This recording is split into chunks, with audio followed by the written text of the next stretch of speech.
Hi, this is Heavy D Storytelling. I'm David Sneathen. I'm about to tell you a story. We are going to, I just got a notification on my phone saying that I'm live.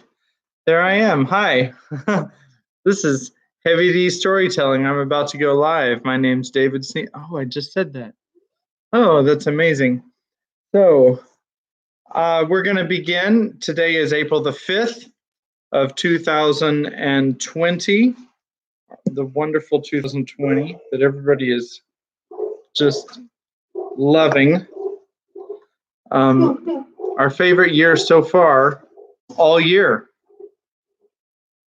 So I actually tried a different app for this live stream today, so we're going to see if it works better. But so far, I'm still seeing a lag, so it is what it is. All right, we're going to start with Proverbs chapter 5. We're going to wait for JJ to leave the stage. Proverbs chapter 5. JJ says hi. My son, be attentive to my wisdom, incline your ear to my understanding, that you may keep discretion and your lips may guard knowledge. For the lips of a forbidden woman drip honey, and her speech is smoother than oil. But in the end she is bitter as wormwood, sharp as a two-edged sword. Her feet go down to death, her steps follow the path to Sheol. She does not ponder the path of life. Her ways wander, and she does not know it. And now, O sons, listen to me, and do not depart from the words of my mouth. Keep your way far from her, and do not go near the door of her house, lest you give your honor to others and your years to the merciless, lest strangers take their fill of your strength, and your labors go to the house of a foreigner. And at the end of your life you groan when your flesh and body are consumed, and you say, how I hated discipline, and my heart despised reproof. I did not listen to the voice of my teachers or incline my ear to my instructors. I am at the brink of utter ruin in the assembled congregation. Drink water from your own cistern, flowing water from your own well. Should your springs be scattered abroad, streams of water in the streets, let them be for yourself alone, and not for strangers with you. Let your fountain be blessed, and rejoice in the wife of your youth, a lovely deer, a graceful doe. Let her breasts feel as at all times with delight, be intoxicated always in her love. Why should you be intoxicated, my son, with a forbidden woman, and embrace the bosom of an adulteress? For man's ways are before the eyes of the Lord, and he ponders all his paths. The iniquities of the wicked ensnare him, and he is held fast in the cords of his sin. He dies for lack of discipline, and because of his great folly, he is led astray. That is Proverbs chapter 5. Again, this is the English Standard Version. I am putting a link to the Proverbs chapter on the Bible Hub website. So if you want to follow along with me, of course, I'm not putting that link in until after I'm done, but maybe I could start doing that before we get started in the future, so that you can follow along on your computer if you want to do that. So Rebecca says sarcasm is real, and that's true. That is true, because sarcasm is real. I don't think anybody's really enjoying 2020 so far. Okay. Exactly what sarcasm means. Okay, so at this time, Kimberly says that she's ready for her synopsis from yesterday. So we're going to turn it over to Kimberly. The lag is real. Wow. Okay. All right. You're fine. Okay, so in the last chapter, we learned how Caspian met the animals, the talking animals, and the dwarves, and there was a very mean dwarf that always wanted to kill him. And they met bears and badgers and fawns and also a few centaurs and a giant and a squirrel, and I think there were 13 mice.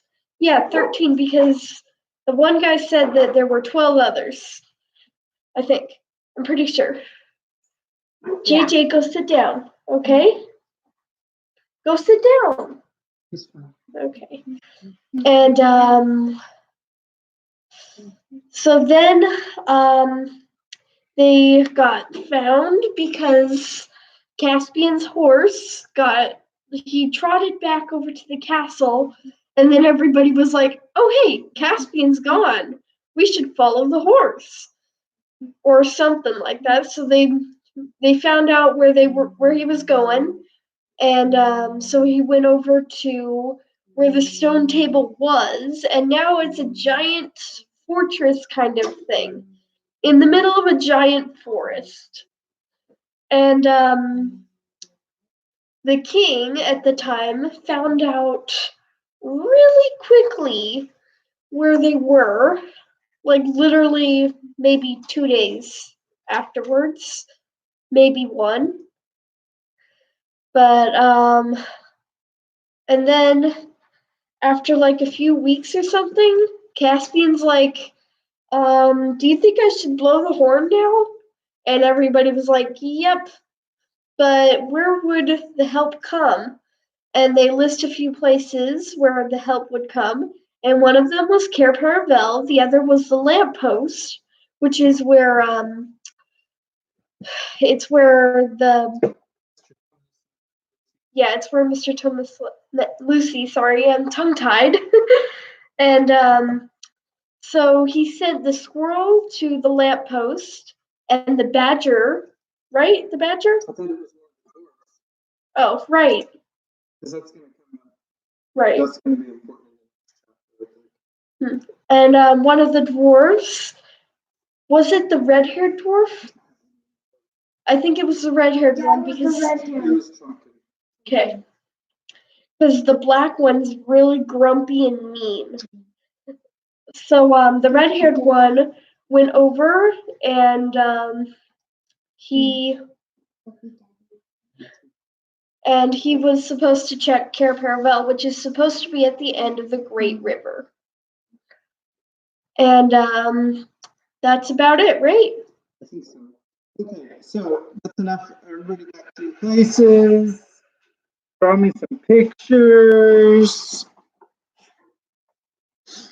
And I've got 2 people on. I appreciate it. Thank you so much for joining. Be sure and like the video, because that it actually does make YouTube show it to other people. And if anybody else wants to listen to us ramble and read, then there it is. All right. So got like popcorn in my book. Wow. Okay. So this book has been read about 5 or 6 times already. So this very copy of this book. So chapter 8, how they left the island. And so, said Trumpkin, for as you have realized, it was he who had been telling all this story to the 4 children sitting on the grass in the ruined hall of Cair Paravel. And so I put a crust or 2 in my pocket, left behind all weapons but my dagger, and took to the wood in the gray of the morning. I'd been plugging away for many hours when there came a sound that I'd never heard the like of in all my born days. I won't forget that. The old air was full of it, loud as thunder, but far longer, cool and sweet as music over water, but strong enough to shake the wood. And I said to myself, if that's not the horn, call me a rabbit. And a moment later, I wondered why he hadn't blown it sooner. What time was it? Asked Edmund. Between 9 and 10 of the clock, said Trumpkin. Just when we were at the railway station, said all the children, and they looked at one another with shining eyes. Please go on, said Lucy to the dwarf. Well, as I was saying, I wondered, but I went on as hard as I could pelt. I kept on all night, and then, when it was half light this morning, as if I'd no more sense than a giant, I risked a short cut across open country to cut off a big loop of the river and was caught. Not by the army, but by a pompous old fool who has charge of a little castle which is Miraz's last stronghold toward the coast. I needn't tell you they got no true tale out of me, but I was a dwarf, and that was enough. But lobsters and lollipops, it's a good thing this seneschal was a pompous fool. Anyone else would have run me through there and then, but nothing would do for him short of a grand execution, sending me down to the ghosts in the full ceremonial way. And then this young lady, he nodded at Susan, does her bit of archery, and it was pretty shooting, let me tell you. And here we are, without my armor, for of course they took that. He knocked out and refilled his pipe. Great Scott, said Peter. So it was the horn of your own horn, Sue, that dragged us all off that seat on the platform yesterday morning. I can hardly believe it, yet it all fits in. I don't know why you shouldn't believe it, said Lucy. If you believe in magic at all, aren't there lots of stories about magic forcing people out of one place, out of one world into another? I mean, when a magician in the Arabian Nights calls up a jinn, it has to come. We had to come just like that. Yes, said Peter. I suppose that's what makes it feel so queer in the stories, it's always someone in our world who does the calling. One doesn't really think about it, where the jinn's coming from. And now we know what it feels like for the jinn, said Edmund with a chuckle. Golly, it's a bit uncomfortable to know that we can be whistled for like that. It's worse than what Father says about living at the mercy of the telephone. But we want to be here, don't we? Said Lucy. If Aslan wants us. That's interesting. Living at the mercy of the telephone. That's an interesting phrase. And here we are in 2020. Okay, sorry. Meanwhile, said the dwarf, what are we to do? I suppose I'd better go back to King Caspian and tell him no help has come. No help, said Susan, but it has worked, and here we are. Yes, to be sure, I see that, said the dwarf, whose pipe seemed to be blocked. At any rate, he made himself very busy cleaning it. But, well, I mean, but don't you yet see who we are? Shouted Lucy. You are stupid. I suppose you're the 4 children out of the old stories, said Trumpkin. And I'm very glad to meet you, of course, and it's very interesting, no doubt. But no offense? And he hesitated again. Do get on and say whatever you're going to say, said Edmund. Well, then, no offense, said Trumpkin, but, you know, the king and Truffle Hunter and Dr. Cornelius were expecting, well, if you see what I mean, help. To put it in another way, I think they'd been imagining you as great warriors. As it is, we're awfully fond of children and all that, but just at the moment, in the middle of a war, but I'm sure you understand. You mean you think we're no good, said Edmund, getting red in the face. Now, pray, don't be offended, interrupted the dwarf. I assure you, my dear little friends, little from you is really a bit too much, said Edmund, jumping up. I suppose you don't believe we won the battle in Verona. Well, you can say what you like about me, because I know. There's no good losing our temper, said Peter. Let's fit him out with fresh armor and fit ourselves out with the treasure chamber and have a talk after that. I don't quite see the point, began Edmund, but Lucy whispered in his ear, hadn't we better do what Peter says? He is the High King, you know, and I think he has an idea. So Edmund agreed, and by the aid of his torch, they all, including Trumpkin, went down the steps again into the dark coldness and dusty splendor of the treasure house. The dwarf's eyes glistened as he saw the wealth that lay on the shelves, though he had to stand on tiptoes to do so. And he muttered to himself, it would never do to let Knickerbrick see this, never. found easily enough a male shirt for him, a sword, a helmet, a shield, a bow and quiver of arrows, all of dwarvish size. The helmet was of copper, set with rubies, and there was gold on the hilt of the sword. Trumpkin had never seen, much less carried, so much wealth in all his life. The children also put on male shirts and helmets, and a sword and shield were found. A sword and shield were found for Edmund, and a bow for Lucy. Peter and Susan were, of course, already carrying their gifts. As they came back up the stairway, jingling in their mail and already looking and feeling more like Narnians and less like school children, the two boys were behind, apparently making some plan. Lucy heard Edmund say, "No, let me do it. It will be more of a sucks for him if I win, and less of a letdown for us all if I fail." "All right, Ed," said Peter. When that came out into the daylight, Edmund turned to the dwarf very politely and said, "I've got something to ask you. Kids like us don't often have the chance of meeting a great warrior like you. Would you have a little fencing match with me? It would be frightfully decent." "But, lad," said Trumpkin, "these swords are sharp." "I know," said Edmund, "but I'll never get anywhere near you, and you'll be quite clever enough to disarm me without doing me any damage." "It's a dangerous game," said Trumpkin, "but since you make such a point of it," get it? Point of it. "I'll try a pass or two." Both swords were out in a moment, and the three others jumped off the dais and stood watching. It was well worth it. It was not like the silly fighting you see with broadswords on the stage. It was not even like the rapier fighting, which you sometimes see rather better done. This was real broadsword fighting. The great thing is to slash at your enemy's legs and feet because they are the part that have no armor. And when he slashes at yours, you jump with both feet off the ground so that his blow goes under them. This gave the dwarf an advantage because Edmund, being much taller, had to be always stooping. I don't think Edmund would have had a chance if he had fought Trumpkin 24 hours earlier, but the air of Narnia had been working upon him ever since they arrived on the island, and all his old battles came back to him, and his arms and fingers remembered their old skill.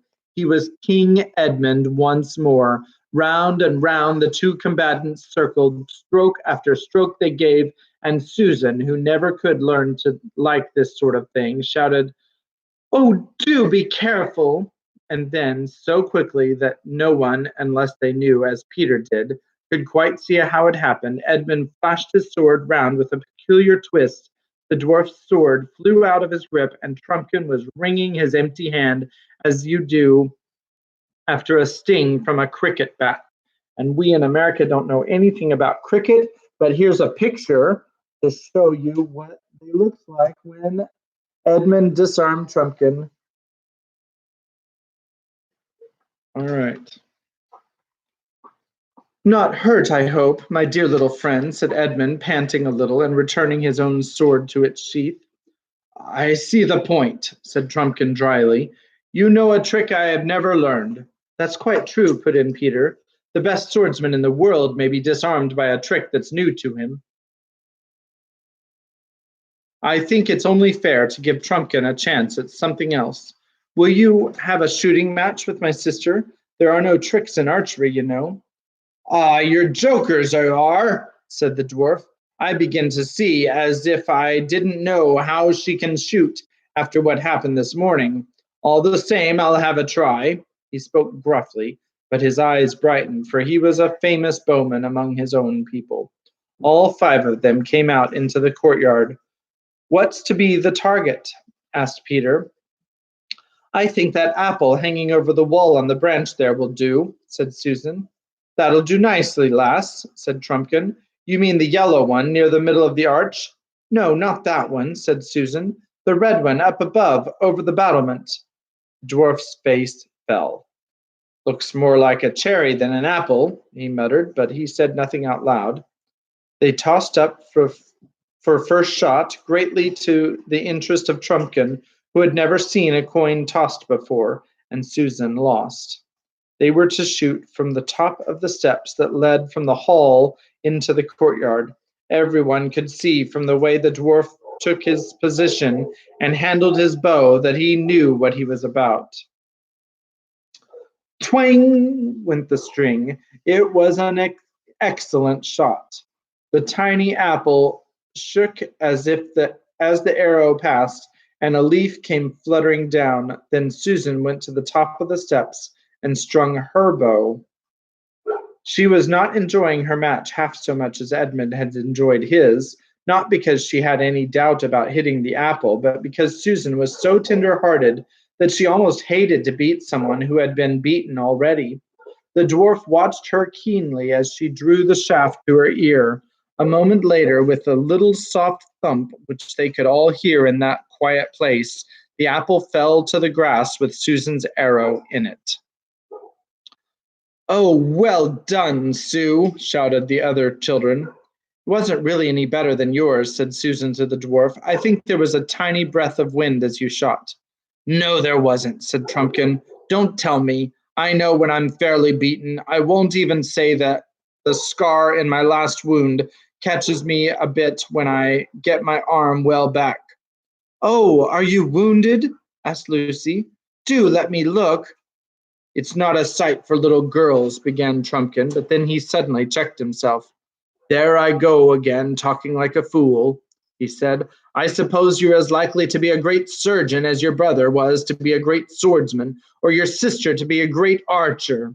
He sat down on the steps and took off his hauberk and slipped down his little shirt, showing an arm hairy and muscular in proportion as a sailor's, though not much bigger than a child's.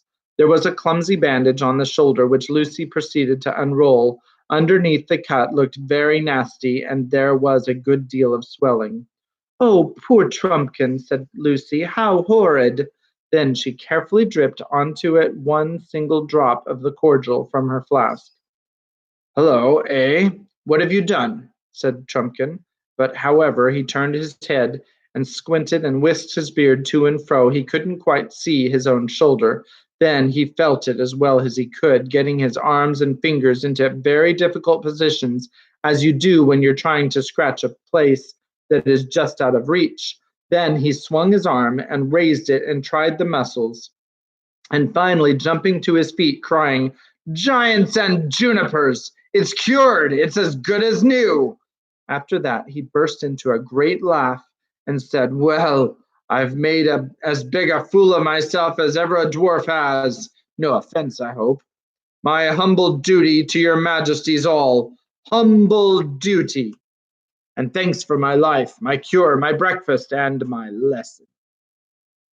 The children all said it was quite all right and not to mention it.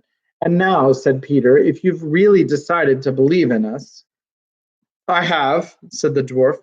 "It's quite clear what we have to do. We must join King Caspian at once." "The sooner the better," said Trumpkin. "My being such a fool has already wasted about an hour." "It's about 2 days' journey the way you came," said Peter. "For us, I mean. We can't walk all day and night like you dwarves." Then he turned to the others. "What Trumpkin calls Aslan's How is obviously the stone table itself. You remember it was about half a day's march, or a little less from there down to the fords of Baruna. Baruna's Bridge, we call it," said Trumpkin. "There was no bridge in our time," said Peter. "And then from Baruna down to here was another day and a bit. We used to get home about tea time on the second day, going easily. Going hard, we could do the whole thing in a day and a half, perhaps." "But remember, it's all woods now," said Trumpkin, "and there are enemies to dodge." "Look here," said Edmund. "Need we go by the same way that our old dear late little friend came?" "No more of that, your majesty, if you love me," said the dwarf. "Very well," said Edmund. "May I say our DLF?" "Oh, Edmund," said Susan, "don't keep on him like that." "That's all right, lass. I mean, your majesty," said Trumpkin with a chuckle. "A jibe won't raise a blister." And after that, they often called him the DLF till they'd almost forgotten what it meant. "As I was saying," continued Edmund, We needn't go that way. Why shouldn't we row a little south till we come to Glasswater Creek and row up it? That brings us up behind the hill of the stone table, and we'll be safe while we're at sea. If we start at once, we can be at the head of Glasswater before dark, get a few hours' sleep, and be with Caspian pretty early tomorrow." "What a thing it is to know the coast," said Trumpkin. "None of us knows anything about Glasswater." "What about food?" asked Susan. "Oh, we'll have to do with apples," said Lucy. "Do let's get on. We've done nothing yet, and we've been here nearly 2 days." "And anyway, no one's going to have my hat for a fish basket again," said Edmund. They used one of the raincoats as a kind of bag and put a good many apples in it. Then they all had a good long drink at the well, for they would meet no more fresh water till they landed at the head of the creek and went down to the boat. The children were very sorry to leave Cair Paravel, which, even in ruins, had begun to feel like home again. "The DLF had better steer," said Peter, "and Ed and I will take an oar each. Half a moment, though. We better take off our mail. We're going to be pretty warm before we're done. The girls had better be in the bows and shout directions to the DLF, because he doesn't know the way. You'd better get us a fair way out to sea till we've passed the island." And soon the green wooded coast of the island was falling away behind them, and its little bays and headlands were beginning to look flatter, and the boat was rising and falling in the gentle swell. The sea began to grow bigger around them, and in the distance bluer, but close round the boat it was green and bubbly. Everything smelled salt, and there was no noise except the swishing of water and the clop-clop of water against the sides and the splash of the oars and the jolting noise of the rowlocks. The sun grew hot. It was delightful for Lucy and Susan in the bows, bending over the edge and trying to get their hands in the sea, which they could never quite reach. The bottom, mostly pure, pale sand, but with occasional patches of purple seaweed, could be seen underneath them. "It's like old times," said Lucy. "Do you remember our voyage to Terebinthia and Galma and the Seven Isles and the Lone Islands?"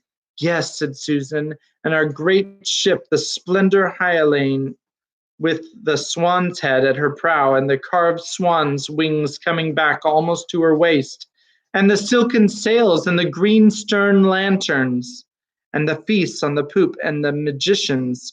Do you remember when we had the musicians up in the rigging playing flutes so that it sounded like music out of the sky?"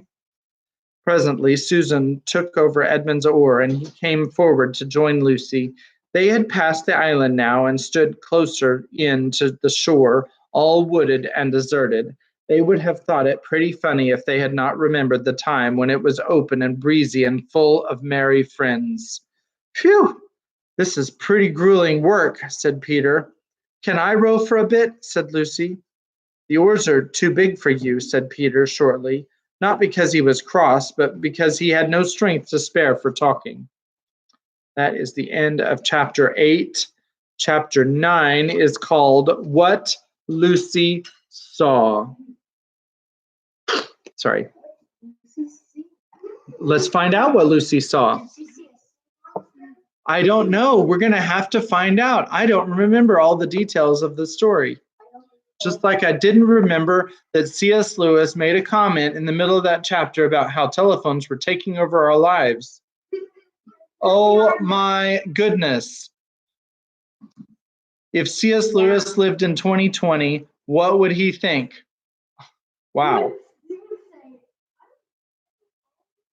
Yeah, or something. All right. Okay, so sorry about that. Chapter 9, What Lucy Saw. Susan and the boys were bitterly... Okay, JJ, you need to park your katukas.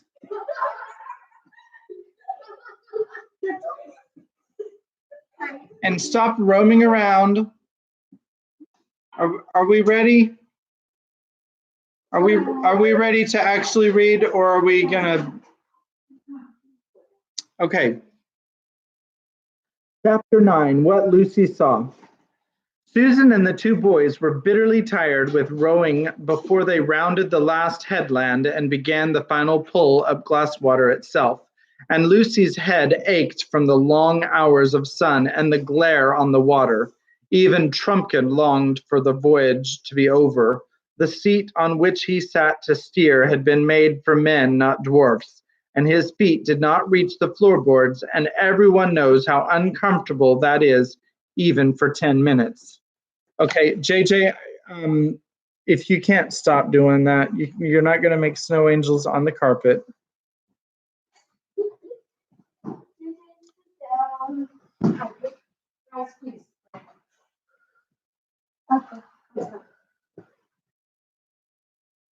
Okay. Sorry about that. And as they all grew more tired, their spirits fell. Up until now, the children had only been thinking of how to get to Caspian. Now they wondered what they would do when they found him, and how a handful of dwarfs and woodland creatures could defeat an army of grown-up humans. Twilight was coming on as they rode slowly up the windings of Glasswater Creek, a twilight which deepened as the banks drew closer together and the overhanging trees began almost to meet overhead.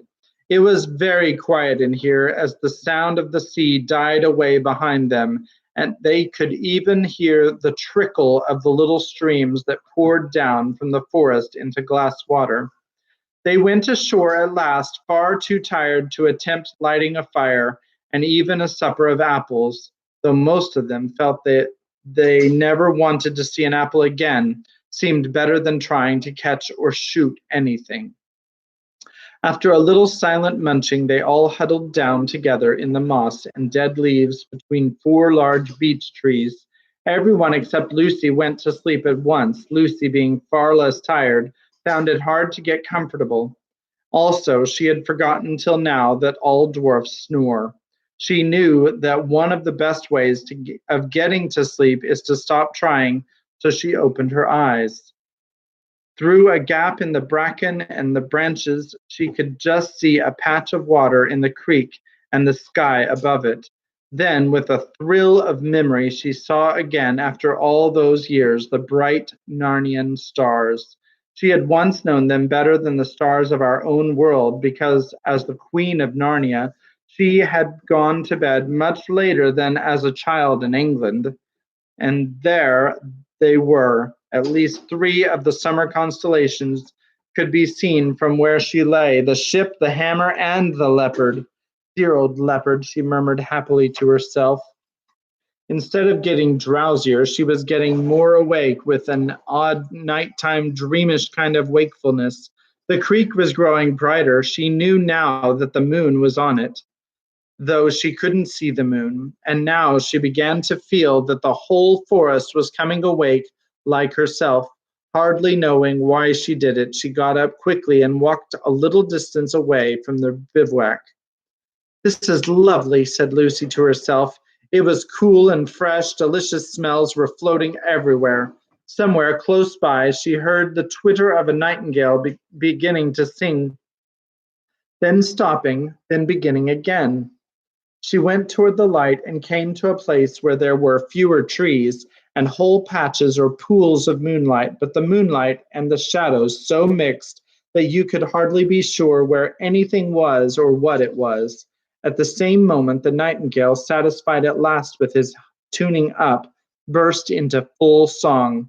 Lucy's eyes began to grow accustomed to the light, and she saw the trees that were nearest her more distinctly. A great longing for the old days when the trees could talk in Narnia came over her. She knew exactly how each of these trees could talk if only she could wake them, and what sort of human form it would put on. She looked at a silver birch. It would have a soft, showery voice and would look like a slender girl with hair blown all about her face and fond of dancing. She looked at the oak. He would be a wizened but hearty old man with a frizzled beard and warts on his face and hands, and hair growing out of the warts. She looked at the beech under which she was standing. Ah, She would be the best of all. She would be a gracious goddess, smooth and stately, the lady of the wood. Oh, trees, trees, trees, said Lucy, though she had not been intending to speak at all. Oh, trees, wake, wake, wake. Don't you remember it? Don't you remember me? Dryads and hamadryads, come out, come to me. Though there was not a breath of wind, they all stirred about her. The rustling noise of the leaves was almost like words. The nightingale stopped singing as if to listen to it. Lucy felt that at any moment she would begin to understand what the trees were saying, what they were trying to say, but the moment did not come. The rustling died away. The nightingale resumed its song. Even in the moonlight, the wood looked more ordinary again. Yet Lucy had the feeling, as you sometimes have when you are trying to remember a name or a date and almost get it, but it vanishes before you really do, that she had just missed something, as if she had spoken to the trees a split second too soon or a split second too late, or used all the right words except one, or put in one word that was just wrong. Quite suddenly, she began to feel tired. She went back to the bivouac, snuggled down between Susan and Peter, and was asleep in a few minutes. It was a cold and cheerless waking for them all next morning, with a gray twilight in the wood, for the sun had not yet risen, and everything damp and dirty. Apples, hi-ho, said Trumpkin with a rueful grin. Talk about sarcasm. I must say, you ancient kings and queens don't overfeed your courtiers. They stood up and shook themselves and looked about. The trees were thick, and they could see no more than a few yards in any direction. I suppose your majesties know the way all right, said the dwarf. I don't, said Susan. I've never seen these woods in my life before. In fact, I thought all along that we ought to have gone by the river. Then I think you might have said so at the time, answered Peter with a pardonable sharpness.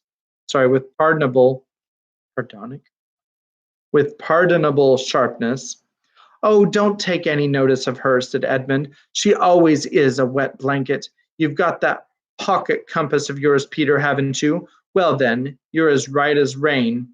We've only got to keep on going northwest, cross that little river, what do you call it, the Rush.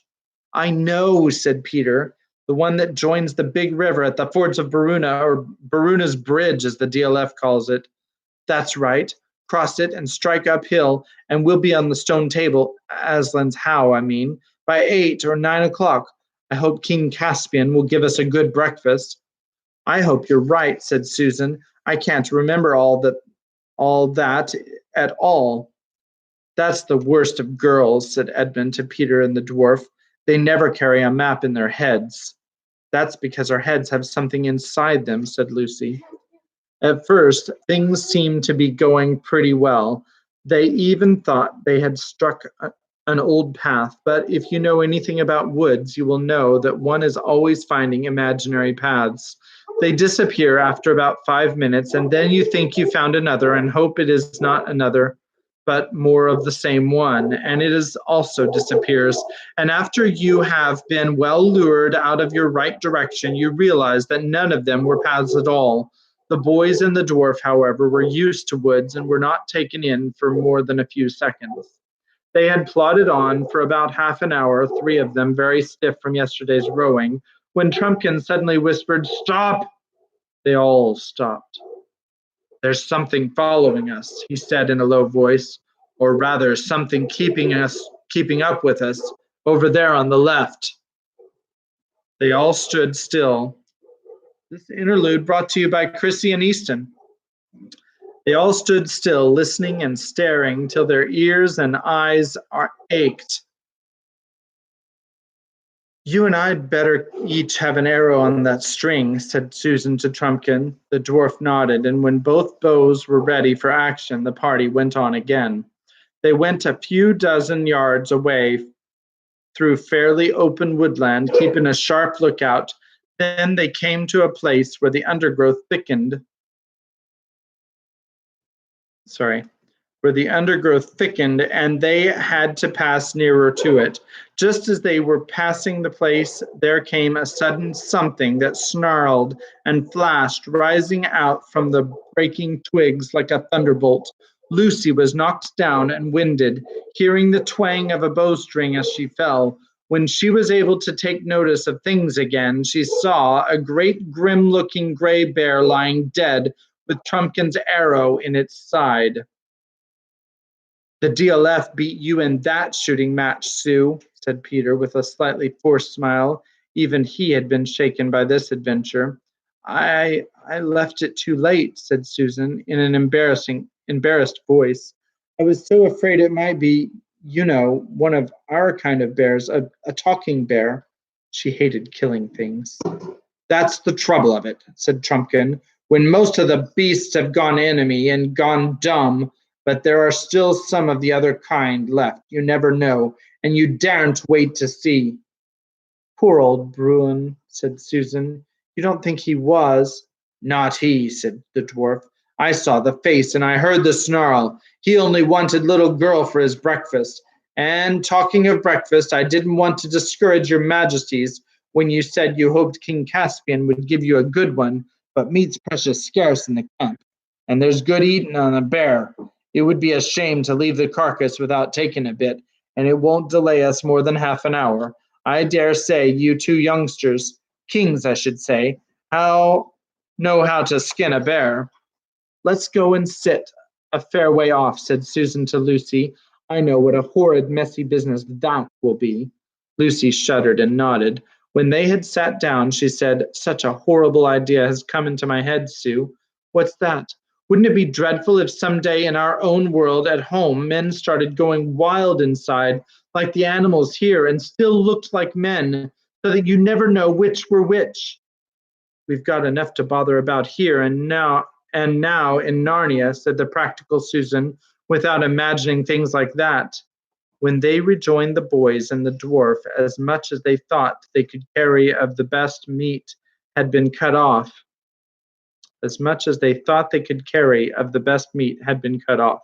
Raw meat is not a nice thing to fill one's pockets with, but they folded it up in fresh leaves and made the best of it. They were all experienced enough to know that they would feel quite differently about these squashy and unpleasant parcels when they had walked long enough to be really hungry. On they trudged again, stopping to wash 3 pairs of hands that needed it in the first stream they passed, until the sun rose and the birds began to sing, and more flies than they wanted were buzzing in the bracken. The stiffness from yesterday's rowing began to wear off. Everybody's spirits rose. The sun grew warmer, and they took their helmets off and carried them. "I suppose we are going, right?" said Edmund about an hour later. "I don't see how we can go wrong as long as we don't bear too much to the left," said Peter. "We bear too much to the left. If we bear too much to the right, the worst that can happen is wasting a little time by striking the great river too soon and not cutting off the corner." And again they trudged on with no sound except the thud of their feet and the jingle of their chain shirts. "Where's this Ballyrush got to?" said Edmund a good deal later. "I certainly thought we'd have struck it by now," said Peter, "but there's nothing to do but keep on." They both knew that the dwarf was looking anxiously at them, but he said nothing.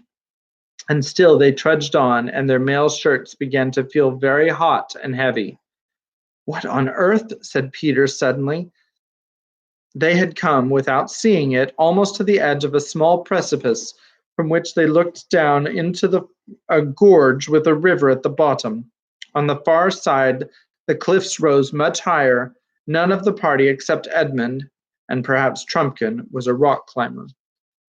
"I'm sorry," said Peter. "It's my fault for coming this way. We're lost. I've never seen this place in all my life before." The dwarf gave a low whistle between his teeth. "Oh, let's go back and go the other way," said Susan. "I knew all along we'd get lost in these woods." "Susan," said Lucy reproachfully, "don't nag at Peter like that. It's so rotten, and he's doing all he can." "And don't you snap at Sue like that either," said Edmund. "I think she's quite right." Tubs and tortoiseshells, exclaimed Trumpkin. If we've got lost coming, what chance have we of finding our way back? And if we're to go back to the island and begin all over again, even supposing we could, we might as well give the whole thing up. Miraz will have finished with Caspian before we get there at that rate. You think we ought to go on? Said Lucy. I'm not sure the High King is lost, said Trumpkin. What's to hinder this river being the Rush? Because the Rush is not in a gorge, said Peter, keeping his temper with some difficulty. Your Majesty says is, replied the dwarf, but oughtn't you say was? You knew this country hundreds, it may be 1,000 years ago. Mayn't it have changed? A landslide might have pulled off half the side of that hill, leaving bare rock, and there are your precipices beyond the gorge. Then the Rush might go on deepening its course year after year till you get the little precipices this side, or there might have been an earthquake or anything. I never thought of that, said Peter.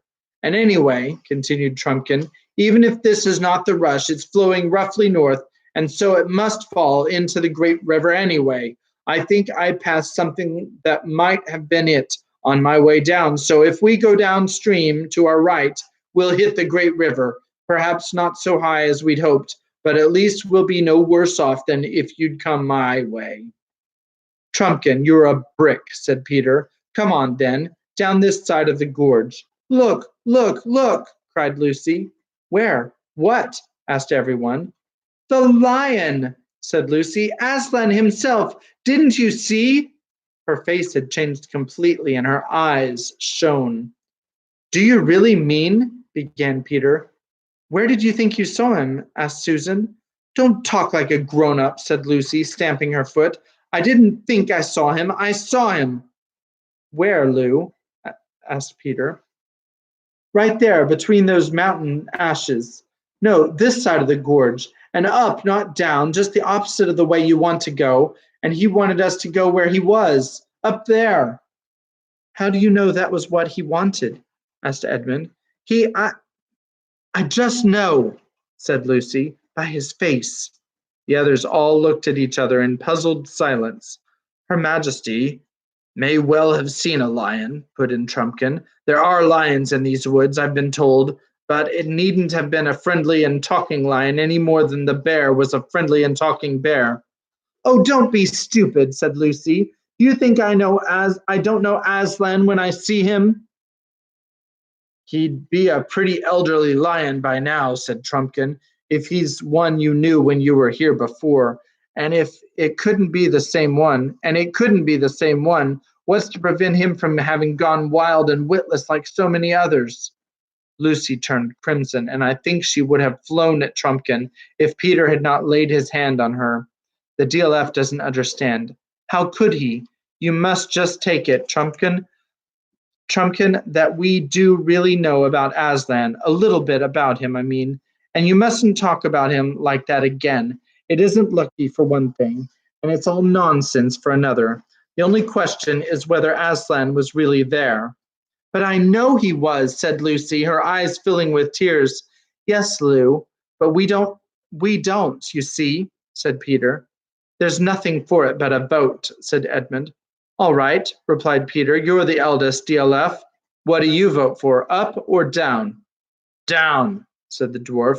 I know nothing about Aslan, but I do know that if we turn left and follow the gorge up, it might lead us all day before we found another place where we could cross it. Whereas if we turn right and go down, we're bound to reach the great river in about a couple of hours.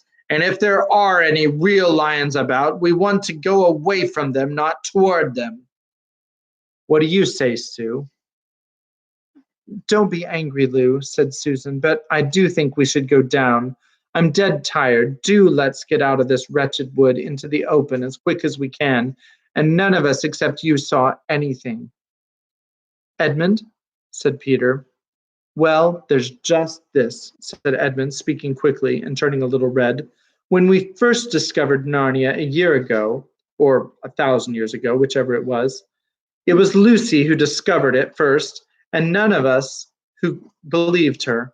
I was the worst of the lot, I know. Yet she was right after all. Wouldn't it be fair to believe her this time? I vote for going up. Oh, Ed, said Lucy and seized his hand. And now it's your turn, Peter, said Susan, and I do hope. Oh, shut up, and let a chap think, interrupted Peter. I'd much rather not have to vote. You're the High King, said Trumpkin sternly. Down, said Peter after a long pause. I know Lucy may be right after all, but I can't help it. We must do one or the other. So they set off to their right along the edge downstream, and Lucy came last of the party, crying bitterly. Chapter 10 is called The Return of the Lion. And here is the part where you get to tell me whether or not we should be reading another chapter. This chapter is, I do see that I have 2 watchers. 20 pages long. Rebecca says, another. My voice is going to give out. All right. JJ says up. Rebecca says please. Kimberly says down. Daniel says down. Rebecca says up. JJ says up. So I guess it's down to me. Mom's neutral. All right, let's go look at the lion. Chapter 10, The Return of the Lion.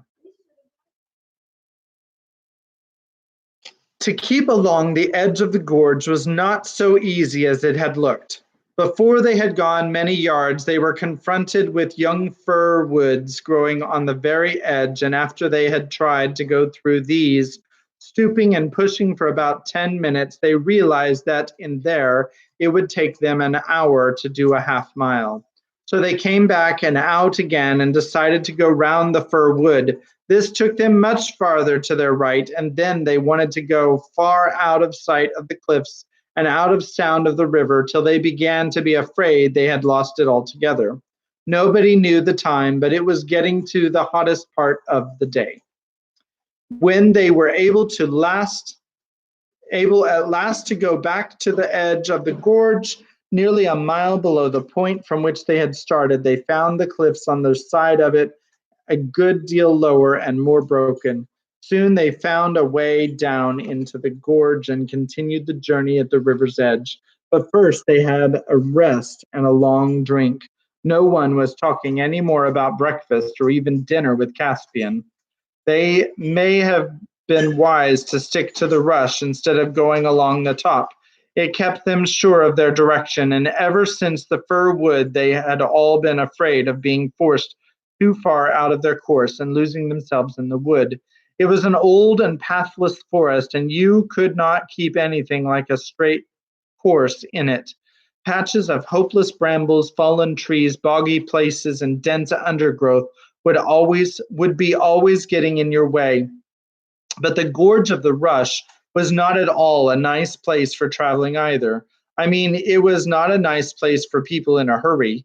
For an afternoon's ramble ending in a picnic tea, it would have been a delightful. It had everything you could want on an occasion of that sort: rumbling waterfalls, silver cascades, which is actually another word for waterfall, deep amber-colored pools, mossy rocks, and deep moss on the banks in which you could sink over your ankles, every kind of fern, jewel-like dragonflies, sometimes a hawk overhead, and once, Peter and Trumpkin both thought, an eagle. But of course,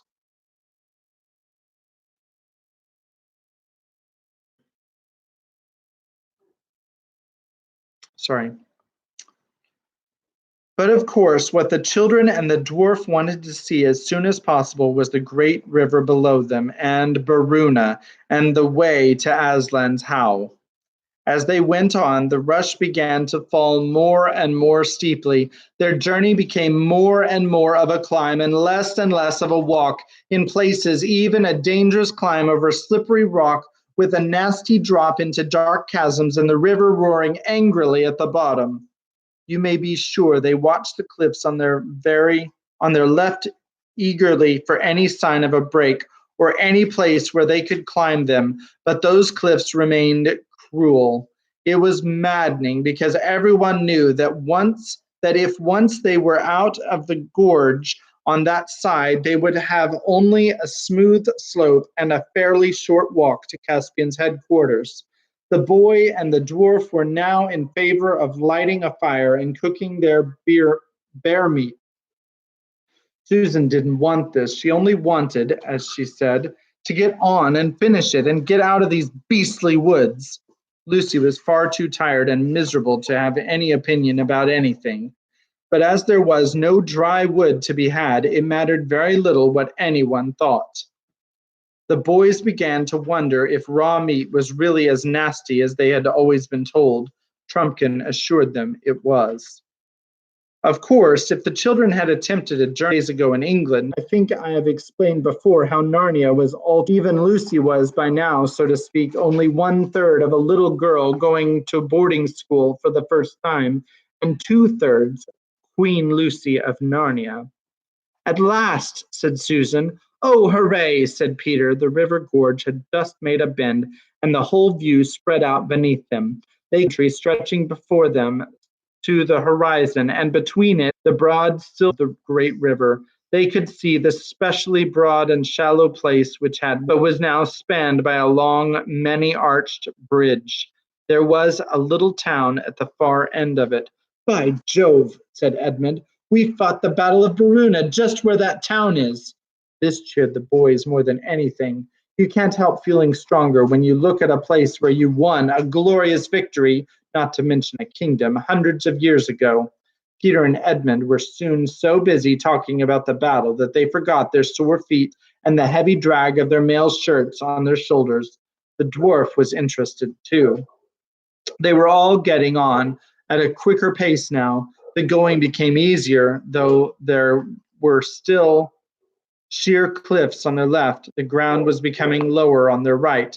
Soon it was no longer a gorge at all, only a valley. There were no more waterfalls, and presently they were in fairly thick woods again.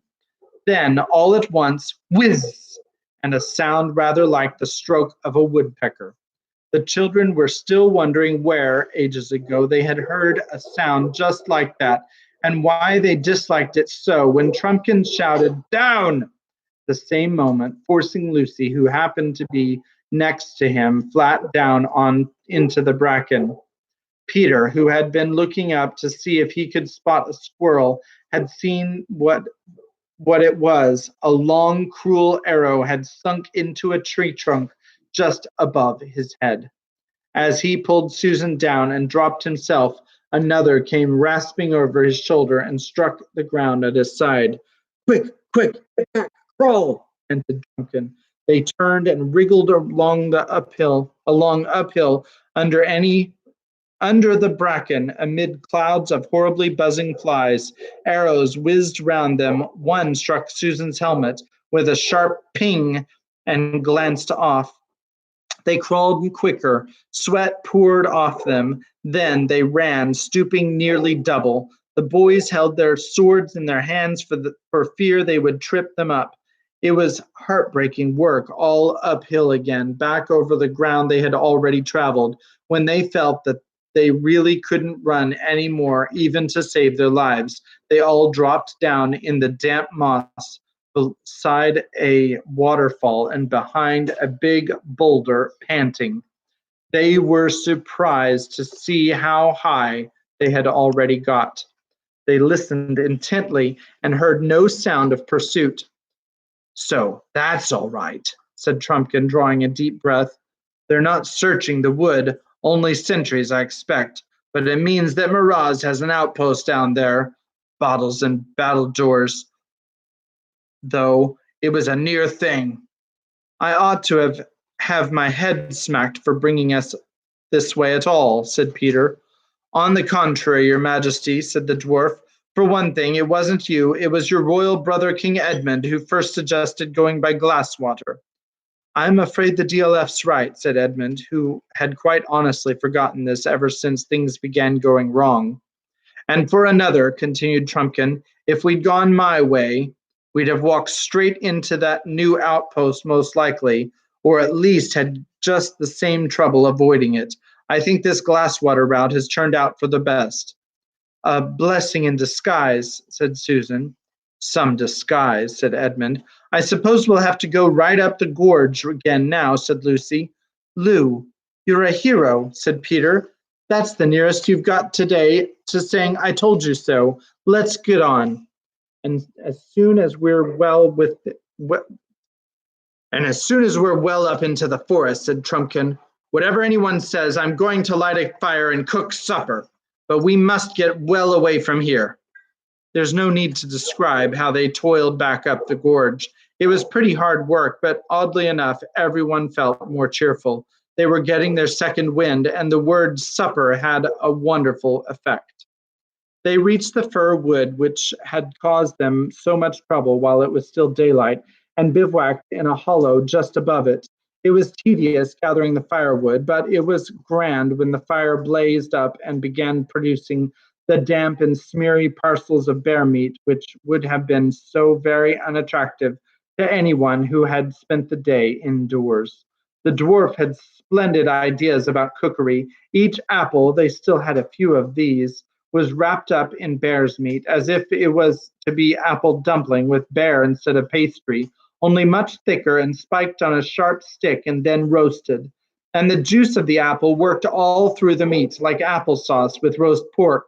Bear that has lived too much on other animals is not very nice, but bear that had plenty of honey and fruit is excellent, and this turned out to be that sort of bear. It was a truly glorious meal, and of course, no washing up, only lying back and watching the smoke from Trumpkin's pipe and stretching one's tired legs and chatting. Everyone felt quite hopeful now about finding King Caspian tomorrow and defeating Miraz in a few days. It may not have been sensible of them to feel like this, but they did. They dropped off to sleep one by one, but all pretty quickly.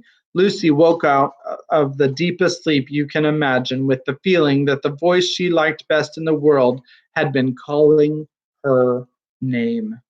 She thought at first it was her father's voice, but that did not seem quite right.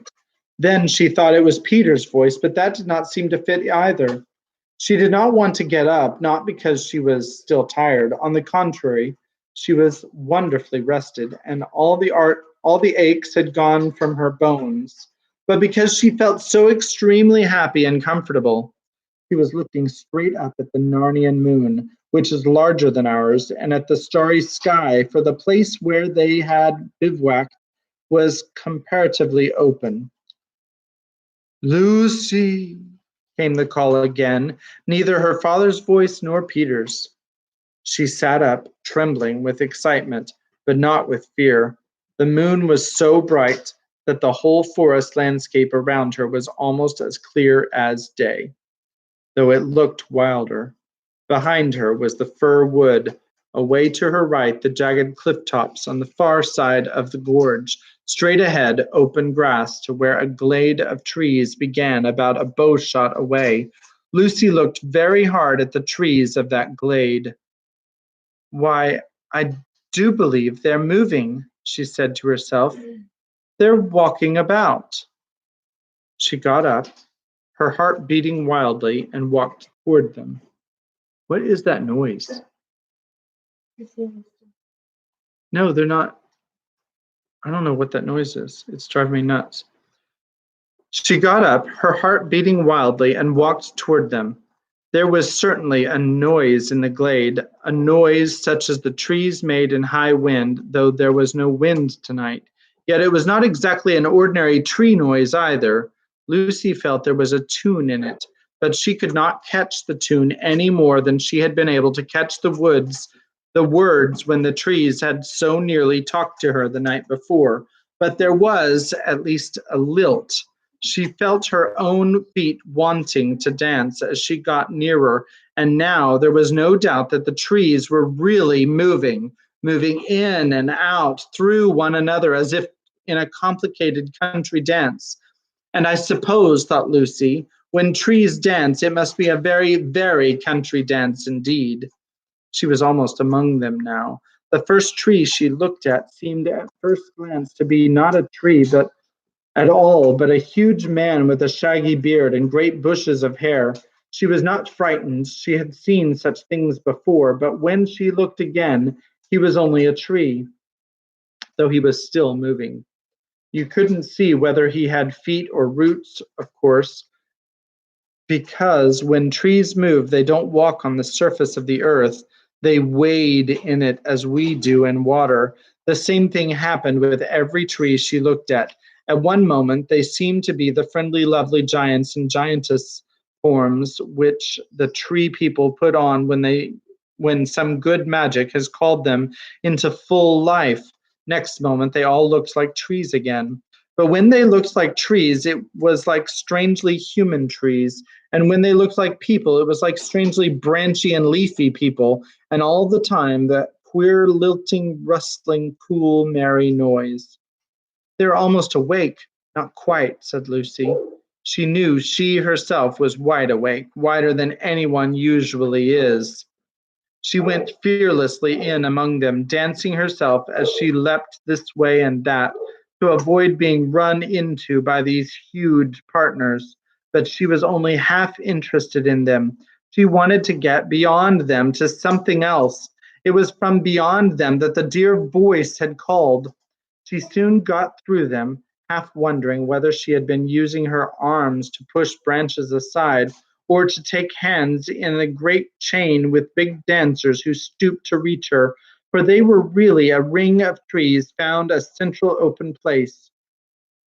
She stepped out from among their shifting confusion of lovely lights and shadows. A circle of grass, smooth as a lawn, met her eyes with dark trees dancing all around it. And then, oh joy, for he was there, the huge lion shining white in the moonlight with his huge black shadow underneath him. I'm going to show you this picture while I take a break. Is Lucy, and she sees the lion. But for the movement of his tail, he might have been a stone lion. But Lucy never thought of that. She never stopped to think whether he was a friendly lion or not. She rushed to him. She felt her heart would burst if she lost a moment. And the next thing she knew was that she was kissing him and putting her arms as far around his neck as she could and burying her face in the beautiful, rich silkiness of his mane. Aslan, Aslan, dear Aslan, sobbed Lucy. At last! The great beast rolled over on his side so that Lucy fell, half sitting and half lying between his front paws. He bent forward and just touched her nose with his tongue. His warm breath came all round her. She gazed up into the large, wise face. Welcome, child, he said. Aslan, said Lucy, you're bigger. That is because you are older, little one, answered he. Not because you are? I am not, but every year you grow, you will find me bigger. For a time she was so happy that she did not want to speak, but Aslan spoke. Lucy, he said, we must not lie here for long. You have work in hand, and much time has been lost today. Yes, wasn't it a shame, said Lucy. I saw you all right. They wouldn't believe me. They're all so... From somewhere deep inside Aslan's body, there came the faintest suggestions of a growl. I'm sorry, said Lucy, who understood some of his moods. I didn't mean to start slanging the others, but it wasn't my fault anyway, was it? The lion looked straight into her eyes. Oh, Aslan, said Lucy, you don't mean it was. How could I? I couldn't have left the others and come to you alone. How could I? Don't look at me like that. Oh, well, I suppose I could. Yes, and it wouldn't have been alone. I know not if I was with you. But what would have been the good? Aslan said nothing. You mean, said Lucy rather faintly, that it would have turned out all right somehow? But how? Please, Aslan, am I not to know? To know what would have happened, child, said Aslan, no. Nobody has ever told that. Oh dear, said Lucy. But anyone can go find out what will happen, said Aslan.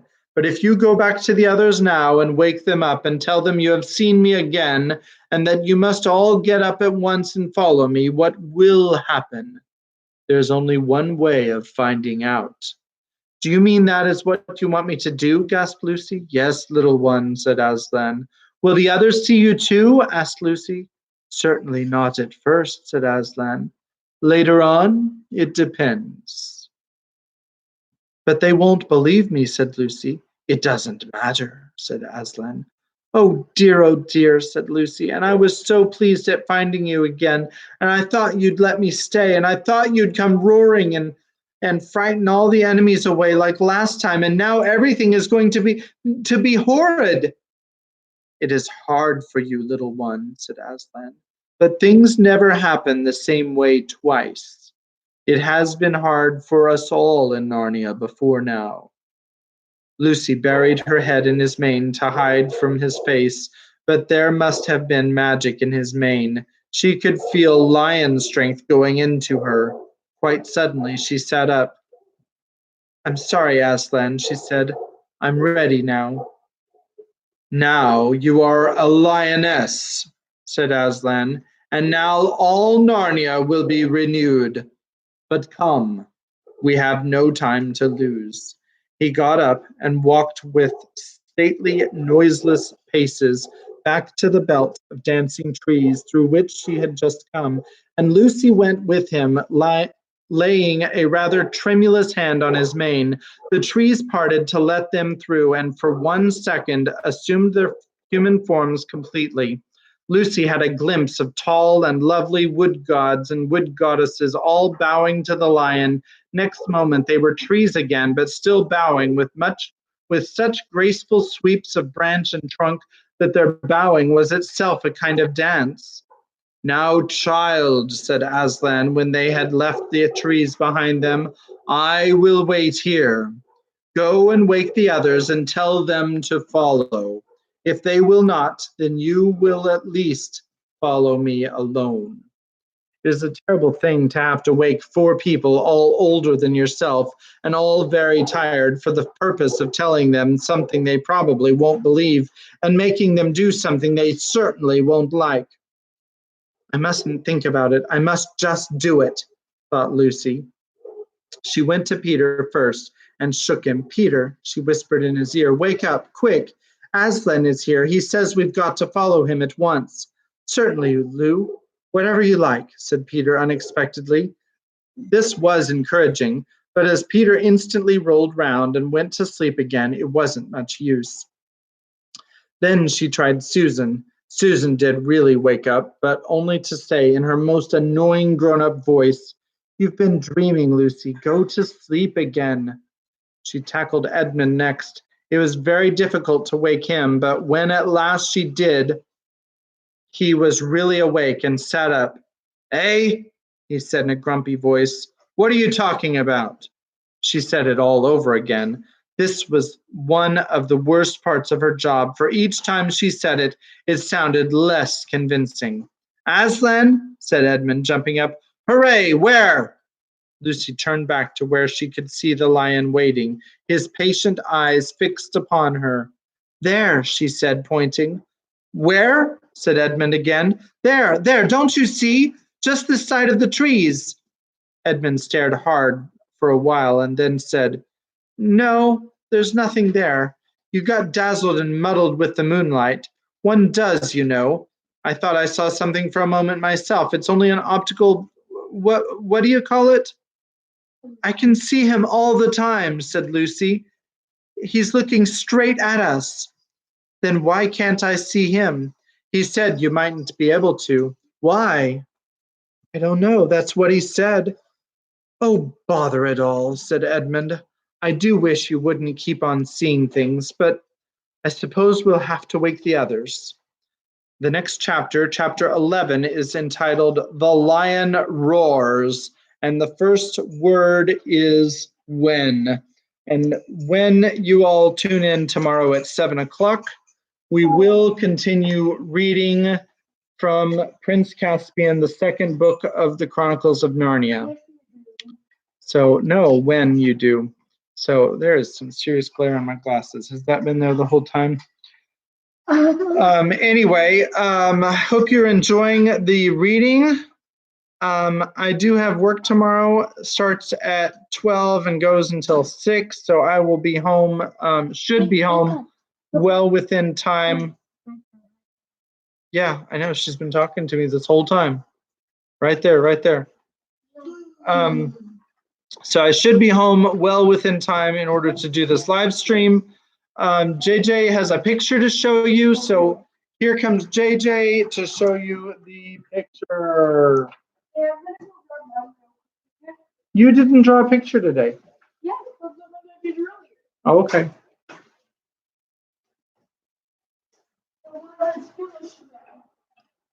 Okay. All right. Here's Daniel's. And it's not focusing. And it looks like a tank. And there's somebody about to destroy it with a sword. Since World War II was in the book, I don't know, I keep drawing tanks for some reason. Okay. Well, the book series was that's actually really interesting. That's actually really interesting because the book series was written in the 50s, and it was World War II was very fresh in everyone's memory at that time, and it was written for children, but I think it was really written for children who remembered World War II in England. When they, and Lion, Witch, and the Wardrobe, of course, they go off to a country house, and that was actually a thing that people did during World War II so that their children could escape from the bombing of London. Hey, Daniel and Kimmy, I'm talking and y'all aren't even paying attention. The children can escape from the bombing of London, and Rebecca says she loves the pictures, and so, like, really and truly, parents sent their children out to families so that their children could survive. And people signed up to accept children, and that's what the professor was in the first book. So I don't know, maybe the professor will come back in another book later on in the series. We'll have to see. But for now, no, we can't wait. We're already at 1 hour and 20 minutes. Oh, that's so cute. That's a penguin. Okay, so we're already at almost 1 hour and 20 minutes, so we're going to quit for the day. I hope you enjoyed the live stream. This is Heavy D Storytelling signing off. I'm David Sneathen, your host, and good night. God bless. God bless.